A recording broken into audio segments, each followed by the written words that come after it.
Good morning, everyone. We're doing training today on mechanical systems. We're going to be talking about the air handler units, energy recovery units, the incorporated controls relative to these systems. It is September 14th. We're going to do we're going to be reviewing the actual plans and the control documents. So on the screen, we currently are showing the A building roof. On the A building roof, the 6th floor, we have two separate air handlers. We have air handler unit number 1, and we have air handler unit number 7. Both of these air handling units service the 2nd through the 5th floors in these two wings. They service bedrooms, common areas on each floor. All of the units have hot water and chilled water coils. These systems will be controlled via the BMS.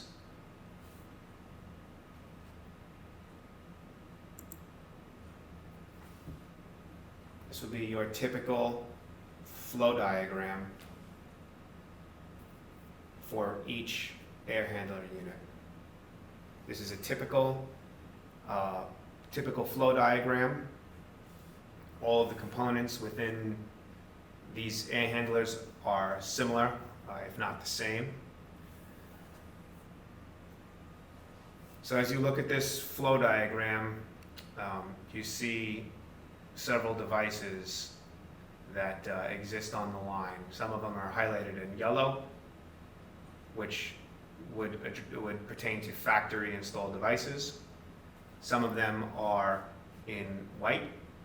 Those would be devices that were installed in the field. So taking a general review of these flow diagrams, you'll see that in this area here, it represents the supply fans. Each air handler unit consists of two supply fans. Supply fan 1, supply fan 2. They are all powered through single point power when you go up to the unit, which is then distributed amongst different VFDs that control the supply fans and the return fans. On each supply fan, you'll see here you have a VFD. You have your nomenclature that is with your speed controls and your statuses for each supply fan. You have your pressure switches, which would trip the supply fans in the event of overpressurization. You have discharge air temperatures, smoke dampers, which are wired in concert with the fire alarm system. You have proving switches for those smoke dampers. And then you have your static pressure control, which is located 2/3 downstream in the ductwork system. This pressure switch is what's providing the information that allows the supply fans to modulate. So the control of the supply fans is contingent upon the pressure that this pressure switch is seeing. So on the supply side, you have two fans. You have start, stop, status, seeing what the fan frequency is or percent output. You have high limit protection, temperature readings, smoke dampers with proved end switches, and static pressure control. This is your supply. On the return side, similar, two return fans You have your start, stop, status commands, alarms, okay, for all the VFDs. Again, single point power, then distributed to two VFDs. One VFD controls the return fans, one controls the supply fans. Similar controls, you got low suction pressure switches, you have return air temperature and humidity, you have return air flow, and you'll see you have a return air damper. Again, this is a smoke damper controlled by the fire alarm system. There are end switches tied into the fire alarm system, as well as end switches tied into the unit. So the unit would know if these fire smoke dampers are open or closed. Leaving the return fan, you have an exhaust air damper and a return air damper.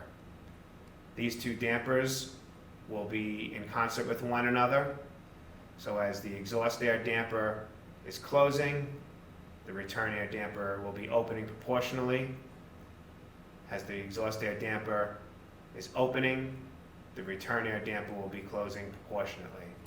So this will allow the airflow either to be coming back into the unit, bringing in outside air. If design conditions are appropriate for economizer, you will see that you will be exhausting a larger portion of air and recirculating less, bringing in more outside airflow.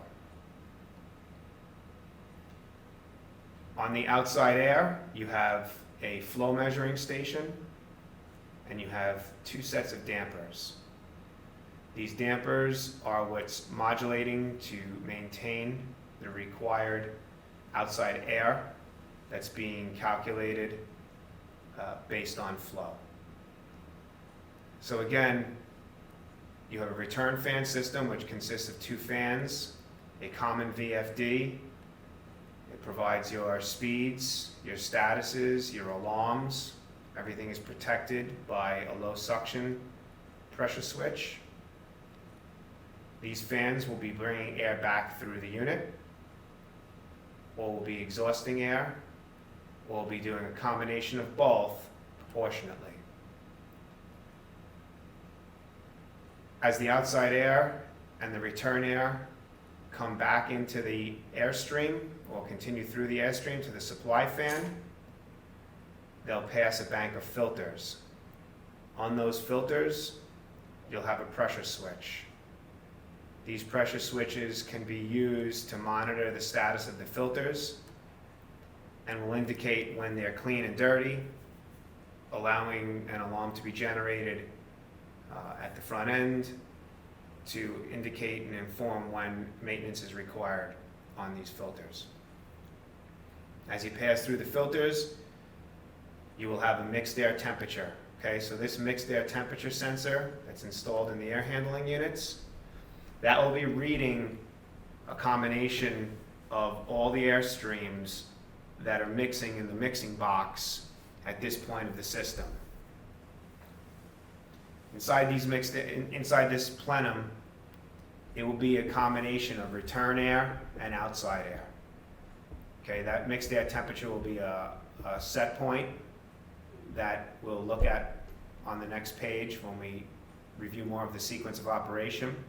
But that'll be an indication of what you're bringing back to the unit prior to your conditioning of the airstream.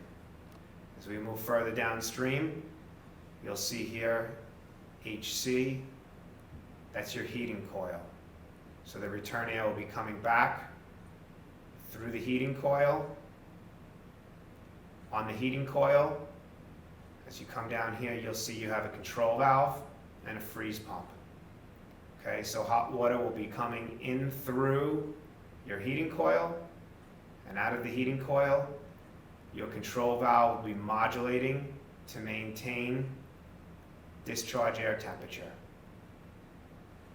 You also see you have a freeze pump, which will be started based on outside air temperature, which is an adjustable set point. We'll talk more about that as we discuss the sequence of operations. As you leave the heating coil, you'll see that you have additional temperature sensors. Okay? That will allow you to see the rise in temperature of that heating coil. You'll pass through a cooling coil, okay? Same situation, chill water supply, chill water return, control valve, normally closed control valve, okay? Normally closed meaning that in the event that you lost power or there's a power failure to the device, this would be a closed valve. On the heating, you'll see it's a normally open valve. In the event that there was a failure, this valve would open, allowing hot water to flow through this heating coil at all times, which is more of a safety situation. So if this unit was offline in the winter, this valve would be open and your system would be still pushing hot water through this heating coil to aid in the assistance of freeze protection. Leaving the cooling coil, you go back into your supply fans. So the air flow will always be discharged through the building. You'll have safeties, you'll have temperature sensors, you'll have smoke dampers. You'll control based on differential pressure 2/3 of the way down the duct stream. Your airflow will always come back through a smoke detector, a smoke damper. You'll have return airflow and temperature and humidity readings. You'll have your alarms, pressure switches to prevent low suction, return fans, statuses, alarms, the speeds, exhaust air, return air, outside air. Each air handler and energy recovery unit, 1 through 8, will consist of the same flow diagram.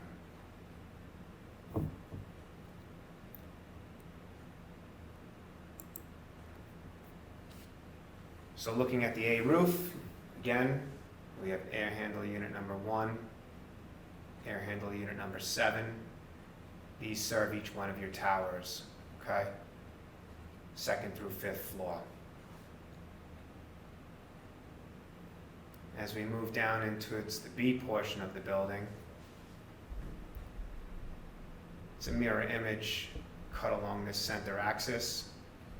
You have air handler unit number 3 and air handler unit number 8. These actually service the 1st through the 5th floor.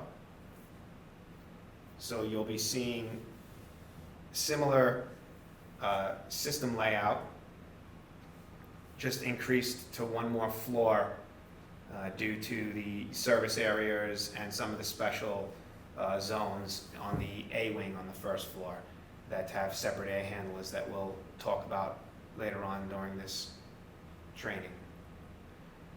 Air handler 3, air handler 8, 1st to 5th floors, serves bedrooms, common areas, nurses' stations, specialty rooms, everything that sits below these outlined areas. In the center core, when you come out this side door, you'll walk around and there'll be a ship's ladder that comes up. This is air handler unit number 2. Okay? Air handler unit number 2, same thing. This just serves more common areas, not necessarily patient bedrooms. This is all staffing areas, dining areas, large open workforce areas. This system operates in the same manner. It just serves this entire zone, 1st through 6th floor. So up on the high roof, air handlers, AHU 1, 2, 3, 7, and 8.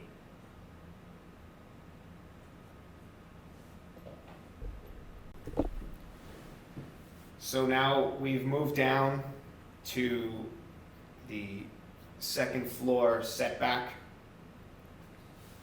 This is where you have 2 air handler units that sit on the lower setback roof.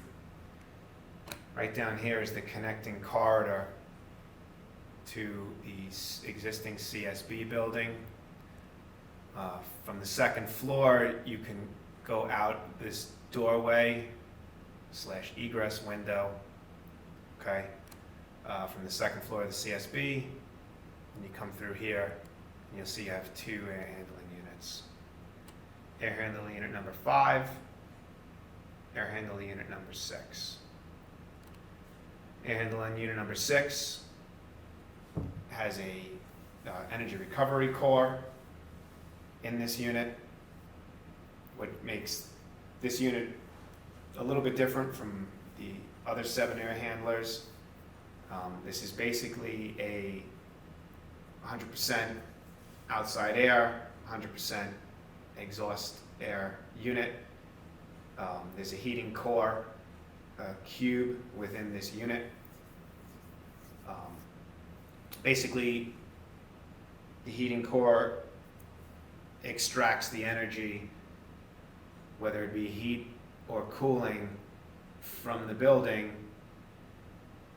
passes through this core, taking the outside air across it, and will either cool or rise the air temperature, depending on the season, to preheat or pre-cool the air before it enters the coils of AHU number 6. Okay, so the only thing that's different with AHU 6 is the fact that it does have an energy core. Again, the energy core will take energy from the building return and transfer it through the outside air passing to preheat and pre-cool the air prior to the coils within the air handling unit. This AHU 6 services basically the first floor corridor on the north side. There's a series of classrooms and group rooms and spirituality rooms.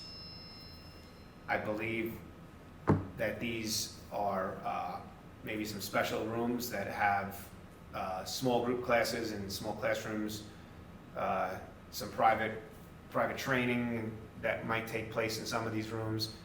They have this system solely for that. This is why you see up on the high roof, air handling unit number 1 and 7 does not service down to these floors, to the first floor, because AHU 6 and AHU 5 are the areas that are served on the first floor. That's what keeps these units a little bit different than what you saw on the AHU 3 and 8 portion of Building B. Okay, so AHU 6 is your energy recovery unit. AHU 5 is your air handling unit.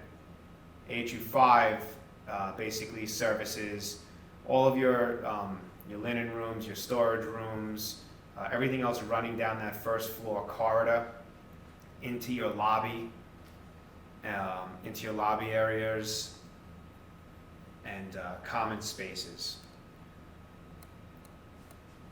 So when you look to see here on these floor plans,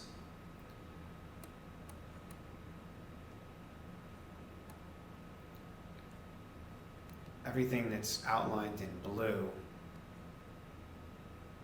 is your energy recovery unit. So it basically consists of all of the rooms in this area. Okay, see all of your rooms over here, your group rooms and classrooms. Okay, where air handling unit number 5 is servicing your corridors. Okay, this is all open corridor, right? This is your walkway down to all these classrooms and group rooms. This is all served by AHU 5. Storage rooms, linen rooms, some airflow into some of your office spaces. The pharmacy area is served by AHU 5.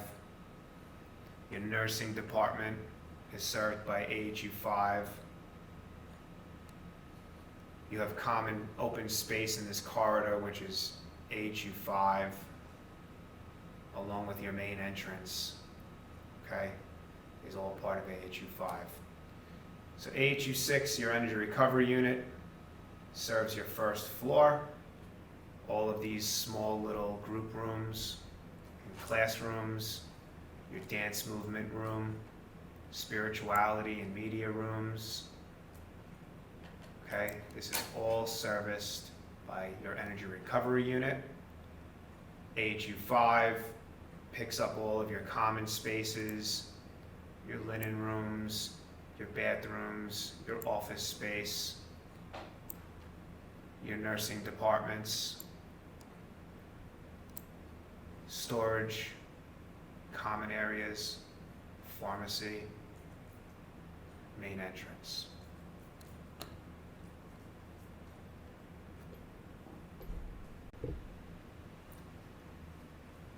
The last air handler that you have in the building is AHU number 4. Okay, AHU number 4 services the first floor C area, which is an adolescence wing. I believe we'll look at the floor plan of the duct systems below. But AHU 4 again is the same as air handlers 1, 2, 3, 4, 5, 7, 8. They're all the same. They all have the same components. They all operate under the same control sequences. To access air handling unit number 4, there's a janitor's closet on the first floor, right down in this area. You'll climb up a ship's ladder. You'll exit out onto the roof. Okay, what's a little different about this unit AHU4 is there's a little mechanical space up on this roof.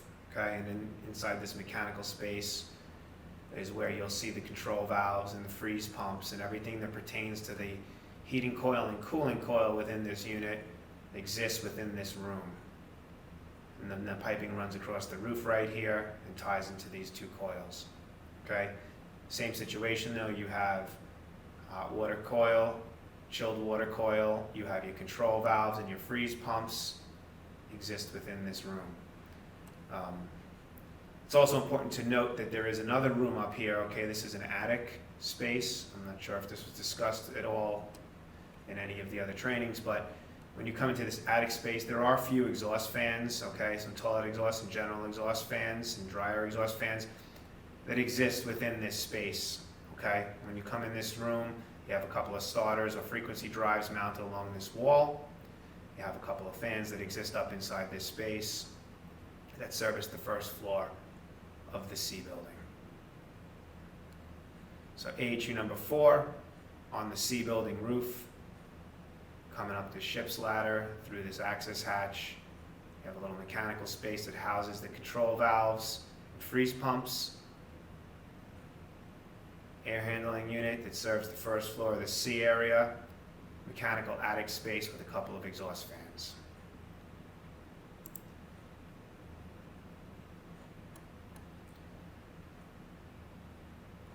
So when you come down into the first floor space, okay, this is what's being serviced by AHU number 4. Okay, your ducts come through the roof line. You have a series of bedrooms in this corridor.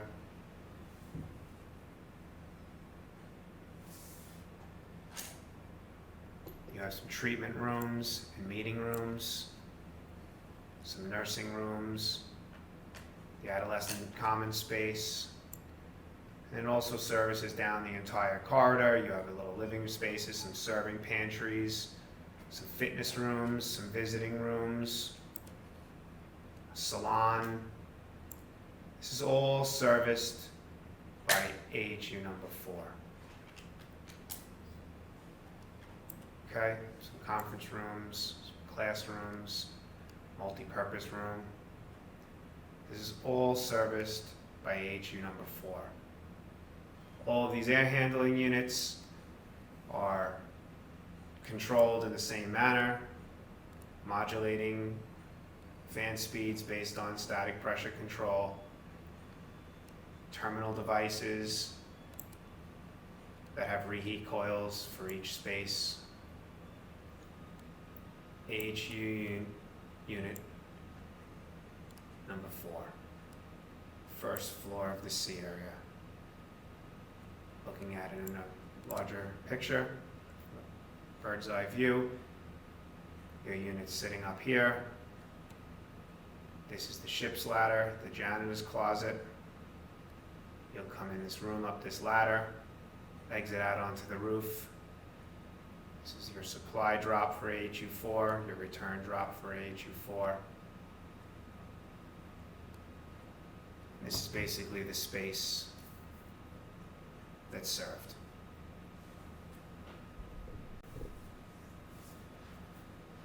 So moving forward, we're going to discuss a little more of the BMS controls. We showed this flow diagram, which is typical for all the air handling units. We're going to discuss some of the sequences. There are 8 air handling units serving office spaces, sleeping units in the new residential building, the NRB. All these units will run continuously. There can be schedules put in if necessary, but I believe that it's an occupied building. They will run continuously. AHU number 6, which is your energy recovery unit. That is, again, your ERU. This is where you have some of your special classrooms, group rooms, spirituality, dance movement rooms. There'll be an operation schedule installed with adjustable time periods. That's the only unit in the building that doesn't service areas that will require 24/7 operation. The supply and return fans shall be modulated to maintain constant air duct pressure set points. The heating coil shall be used for preheating supply air. The chilled water coil shall be used for cooling and dehumidification. The VAV boxes and CAV boxes with hot water reheat coils shall be used to maintain the individual room temperature set points.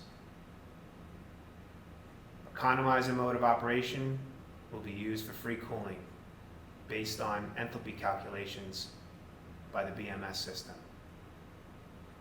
All modulating control loops shall be used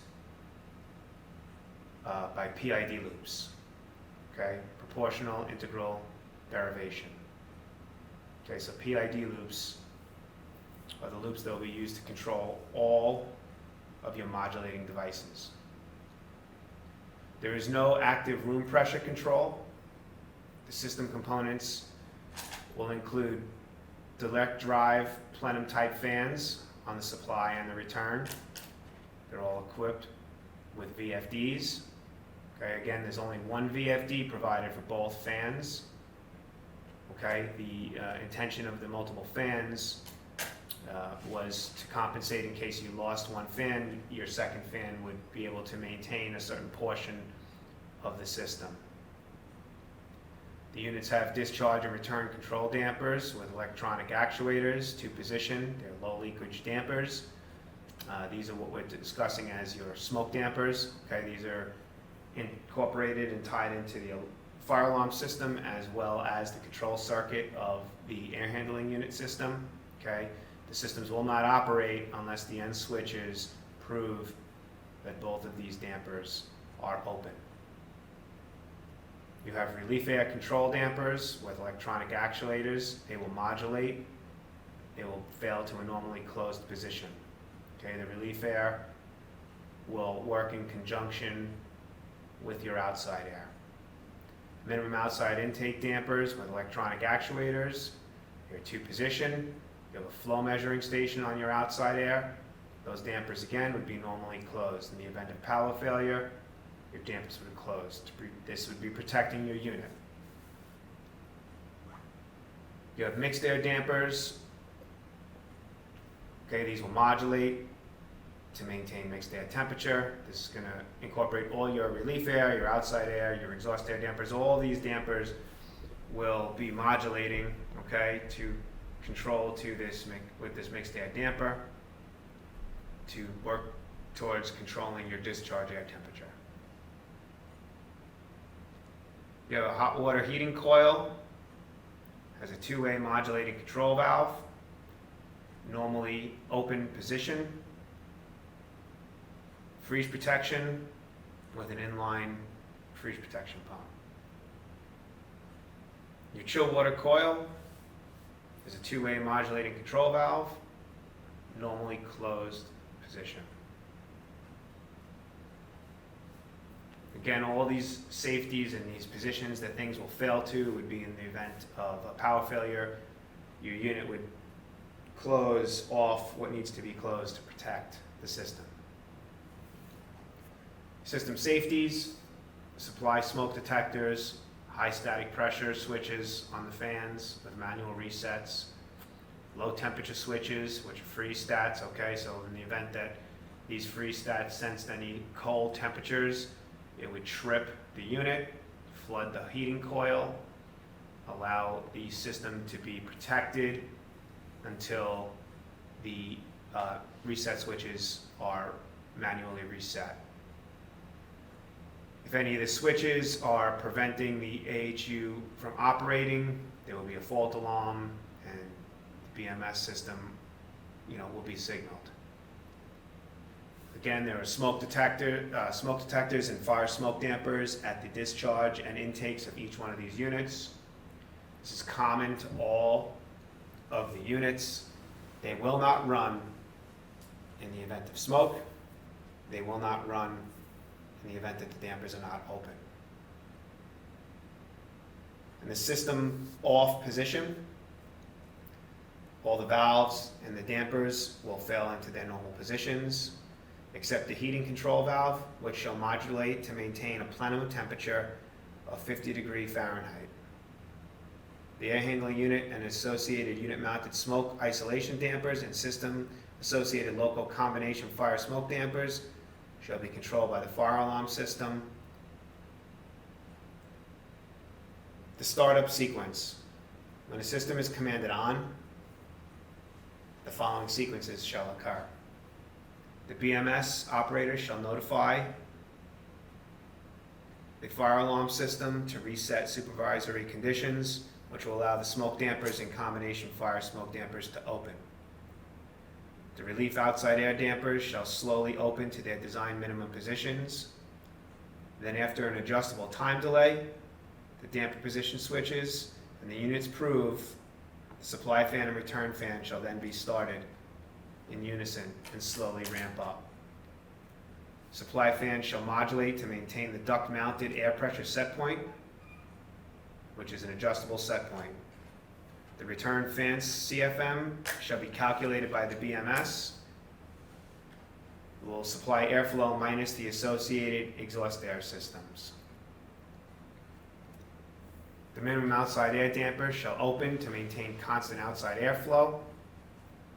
The outside airflow shall be monitored via the BMS. The outside air damper shall assure minimum fresh air intake required to maintain IAQ. Maximum outside air damper shall stay closed unless the outside air economizer cycle is enabled. Normal shutdown modes. When the unit is shut down in a non-emergency mode, the supply and return fans shall shut down, all air dampers shall close, the cooling and preheating coil control valves shall close. Smoke detection. Smoke detectors provided by the fire alarm vendor shall shut down all of the air handling units via hardwired interlocks. As discussed earlier, freeze protection. All of the units have a freeze pump. All of the units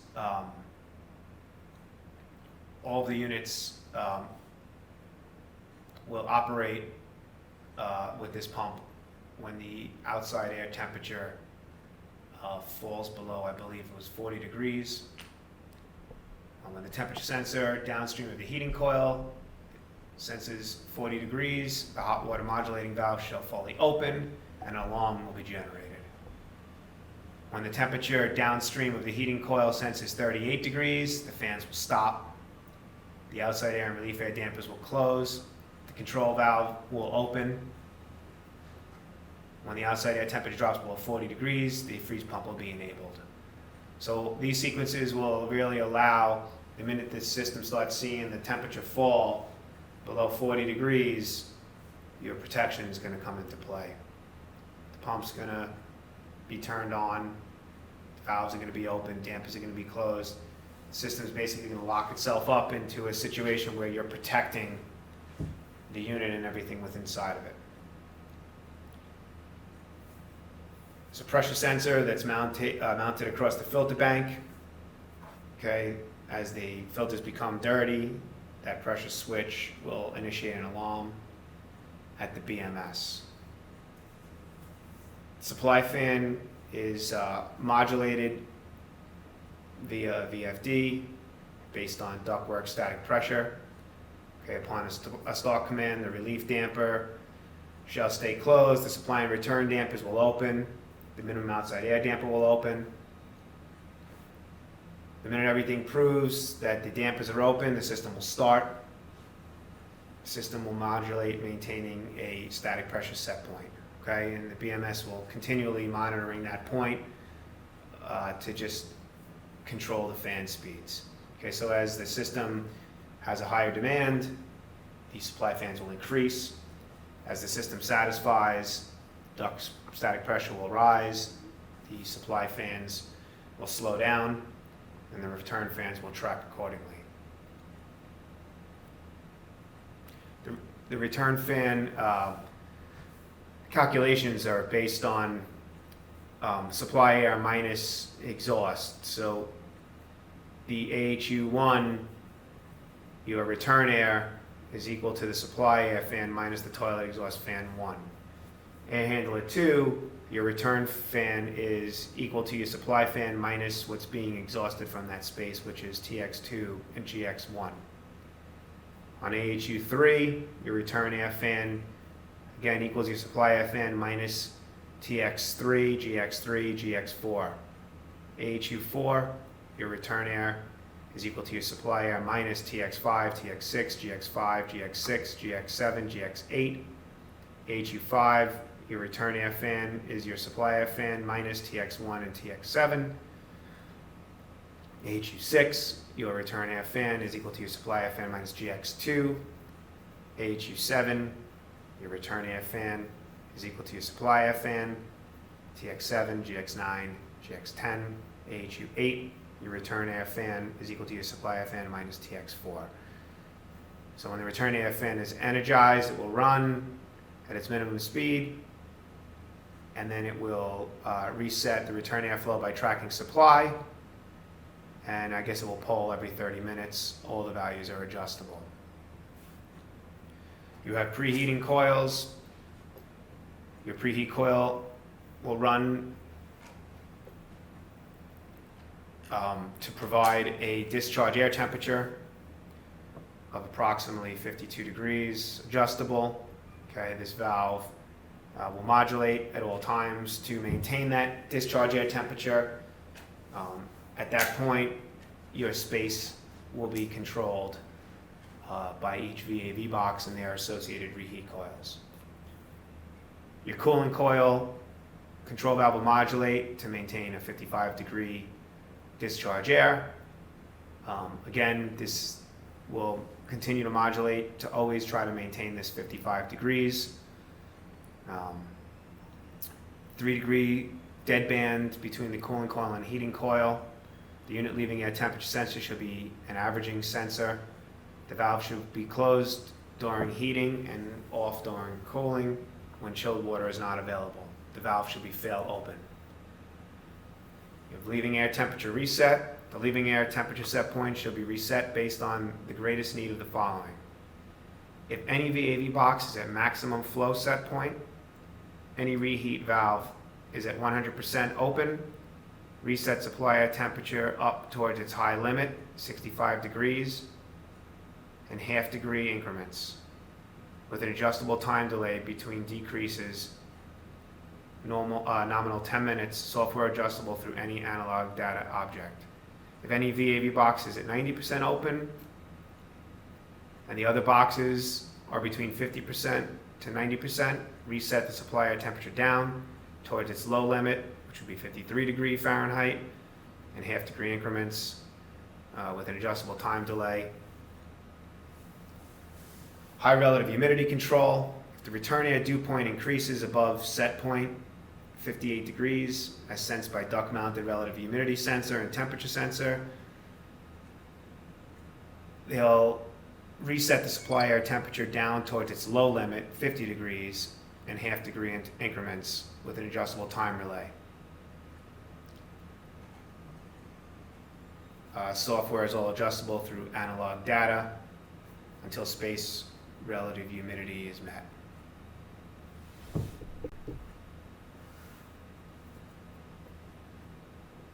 The air-to-air energy recovery unit, which is AHU number 6. When the outside air dry bulb temperature is higher than the exhaust air dry bulb temperature, the fixed plate heat exchanger face and bypass damper shall be positioned for 0% bypass. When the outside air dry bulb temperature is less than the exhaust air dry bulb temperature and the AHU is cooling, the face and bypass damper shall be positioned for 100% bypass. When the AHU is in heating, the fixed plate heat exchanger face and bypass damper shall modulate as necessary to maintain discharge air temperature at set point. If the temperature leaving the exhaust side of the fixed air plate drops below the frost threshold set point, frost prevention damper shall close. Exhaust mode only. In an exhaust-only mode, the building management system shall command the return fan on and supply fan shall remain off. After an adjustable time delay and proof that the return air isolation dampers are open, the return fan shall start and slowly ramp up. Return fan shall run at design airflow rate set by balancer. The outside air economizer. Economizer mode shall be available whenever the outside air enthalpy is less than the air handling unit return enthalpy. If economizer is unavailable and there is a rise in supply air temperature above the supply air temperature set point, the outside air damper shall be modulated from minimum position to 100% open as necessary to maintain the supply air temperature set point. The return air damper shall modulate closed and the exhaust air damper shall modulate open proportionally as the outside air modulates open. If the outside air damper is 100% open and there is further rise in temperature, the supply air temperature set point and the outside air temperature shall remain 100% open until there is a further rise in the supply air set point. The outside air damper shall remain 100% open and the chill water coil shall modulate as necessary to maintain the supply air temperature set point. The outside air damper shall maintain the minimum outside air intake, CFM. If the outside air intake CFM is below that set point, the outside air damper shall modulate open. If the outside air intake CFM is above the set point, the outside air damper shall modulate closed. If the mixed air temperature falls below the mixed air minimum set point of 52 degrees, the outside air damper shall modulate closed to maintain necessary 55 degrees set point. The return air damper shall modulate open and the exhaust damper shall modulate closed in proportion to the outside air requirements. Demand control ventilation. The BMS shall reset the outside air CFM set point as necessary to maintain return air carbon dioxide level set point equal to 530 parts per million, which is an adjustable set point above the outside air carbon dioxide level. The BMS shall monitor CO2 level in return duct and display an alarm in the front end whenever the CO2 level sensor is above 1,000 parts per million.